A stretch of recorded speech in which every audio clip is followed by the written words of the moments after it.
जो हर मोड़ पर उंगली थामे नजर आता है, जो कंधे पर जिम्मेदारियों का बोझ चुपचाप उठाकर चलता है, जो सह लेता है अपने बच्चों के ताने फिर भी प्रेम लुटाता है, बल्कि अपने सपनों को पूरा किए बिना अपने पुत्र के सपने को पूरा करता है।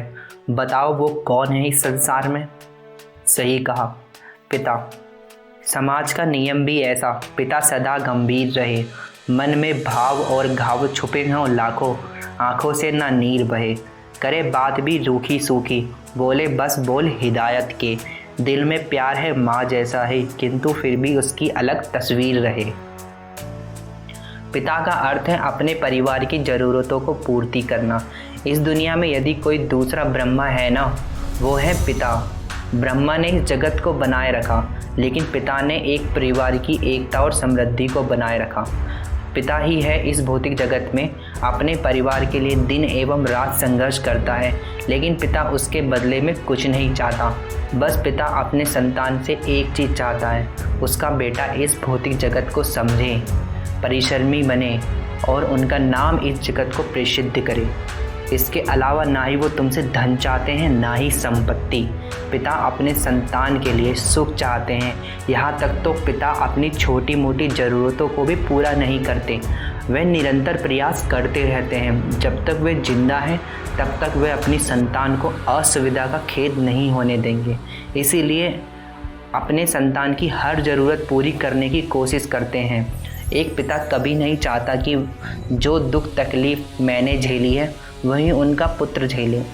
एक पिता अपने संतान के सुंदर भविष्य के लिए कड़ी धूप में सब्जी बेचता है, रिक्शा चलाता है, कितनों की गालियां तक सुनता है, इंडस्ट्रीज़ में जाकर 12-12 घंटा तक अपना खून पसीना बहाता है। क्या उनका मन नहीं करता आराम करने का? करता है, लेकिन वह उस नौकरी को छोड़ नहीं सकते, क्योंकि उनको तुम्हारी चिंता है, अपने परिवार की चिंता है। जब भी वह नौकरी छोड़ने का उनके मन में विचार आता है तो उनको उनका परिवार का चेहरा उनके सामने आ जाता है। यही वो चीज़ है जो उनको मोटिवेटेड और हार्ड वर्किंग बनाए रखती है। इतनी मेहनत करने के बावजूद जब वो अपने घर आते हैं तो वे चाहते हैं कि उनका पुत्र उनकी आंखों के सामने हो। वे अधिकतर समय अपने पुत्र के साथ व्यतीत करना चाहते हैं, लेकिन अधिकतर टाइम एक्सपेंड करना तो दूर, अब उनके पास बैठने से भी तुम लोग घबराते हो। पिता हमेशा अपने संतान को यही समझाता है, ये दुनिया उन्हीं का सम्मान करती है जो सम्मान के लायक होता है। सम्मान आता है नाम करने से, नाम बनते हैं कुछ बड़ा काम करने से। बड़ा काम करने के लिए बड़ा परिश्रम करना पड़ता है, ज़्यादा से ज़्यादा समय देना पड़ता है अपने आप को।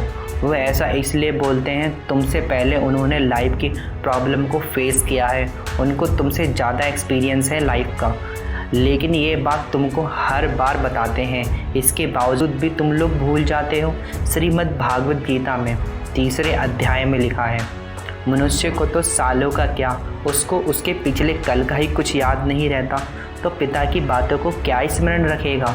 वह ऐसा इसलिए होता है, तुम अपने मस्तिष्क को स्थिर नहीं रख पाते।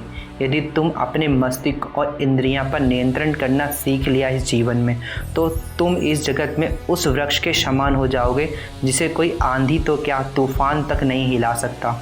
वो कैसे करना है, ये सब श्रीमद् भागवत के 3 अध्याय में लिखा हुआ है, कर्मयोग में। यदि आप चाहते हो कि मैं उस पर वीडियो बनाऊं तो कमेंट में ज़रूर बताइएगा। एक बात और मित्र, पिता हमेशा अपने पुत्र की भलाई चाहता है, इसलिए उसे डांटता है, मारता एवं समझाता है। इससे कभी अपने पिता की बातों को गंभीरता से नहीं लेना चाहिए। याद रख दोस्त, पिता उस नीम के पेड़ के पत्ते के जैसा होता है, वह भले ही कड़वा क्यों ना हो, छाया हमेशा ठंडी देता है। लास्ट में एक बात कहना ज़रूर चाहूँगा, तुम अपना अधिकतर समय ऐसी चीज़ों में देते हो जो कि किसी काम की नहीं होती। यदि तुम ये बात ध्यान में रखकर मेहनत करो ना, मेरे पिता इस वक्त कड़ी धूप में काम कर रहे होंगे, तो दोस्त सीरियसली दुनिया में तुझे कोई मोटिवेशन की ज़रूरत ही नहीं पड़ेगी। दुनिया में तुझे कोई मोटिवेशन की ज़रूरत नहीं पड़ेगी। I am 100% sure. जब भी तेरा मोटिवेशन कम पड़ जाए ना, तो अपने पापा के सूखे आंसुओं की तरफ देखना, वह तुझे तेरी अहमियत को ठीक तरह से समझा देंगे। लास्ट में 4 लाइन कहना चाहूँगा उस पिता के लिए, मैं ज़िंदगी भर मन्नतें मांगता रहा, कभी मंदिर कभी मस्जिद जाता रहा। बाद में पता चला ईश्वर तो माँ बाप के रूप में मेरे घर बैठे हैं। एक पिता और बेटे के बीच में बहुत गहरा प्यार होता है। पिता जता नहीं पाता और बेटा समझ नहीं पाता। जब तक समझते हैं तब तक बहुत देर हो चुकी होती है। इसीलिए अपने पिता की अहमियत को समझ इससे पहले बहुत देर हो जाए। यदि वीडियो में कोई भी कही गई बात से आप सहमत हो तो वीडियो को लाइक कर दो। ऐसी ही मोटिवेशन स्टोरी सुनने के लिए हमारे चैनल को सब्सक्राइब कीजिए। तब तक के लिए अपना और अपने परिवार का ध्यान रखिए। मिलते हैं नेक्स्ट वीडियो में। जय हिंद, जय भारत।